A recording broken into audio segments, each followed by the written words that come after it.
يا نسيم الصباح أرجوك، يا نسيم الصباح أرجوك، يا نسيم الصباح أرجوك خذ هالرسالة واعطها للذي ما تمكن فيك يعني صاحب بين كل الخلق مرضى بداله، لو يجوني جميع الناس قاصي وذاني الصديق العطوف اللي ملكني دلاله في غلاته تفوق عن جميع الغواني اعطها آخر علومي واسأله كيف حاله واكتم السر لا يدري به انسان ثاني صاحب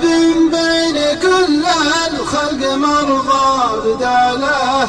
لو يجوني جميع الناس قاصي وذاني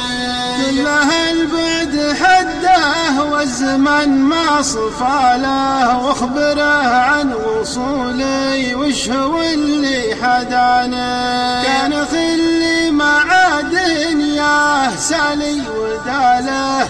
أشهد إني عقب فرقاه همي دهاني صاحب بين كل الخلق مرضى بداله، لو يجوني جميع الناس قاصي وذاني كله إنه بوسط القلب باقي لحاله ما تغير غلاته لو يطول الزمان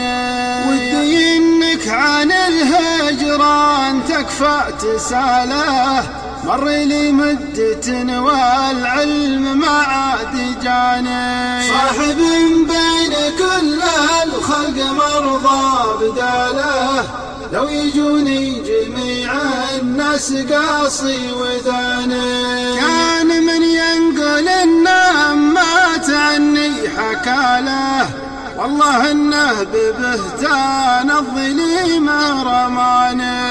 ثم قل له وش اللي من طرفنا جراله واسأله وين ذاك الود وين الحنان صاحب بين كل الخلق مرضى بداله، لو يجوني جميع الناس قاصي وذاني انت نكر عن المضمون واخفى مقاله فاعلم انه تندم واختبط في البيان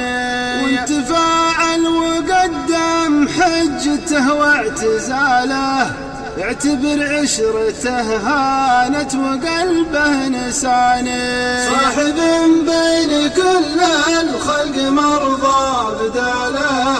لو يجوني جميع الناس قاصي وذاني أجري إن الجفا ما كان يطري بباله فيه ناس لهم في الصد دار وشاني غيروا غالي كان الفراس ماله واختلف عن مسيره صاحبي في ثواني صاحب بين كل الخلق مرضى بداله، لو يجوني جميع الناس قاصي وذاني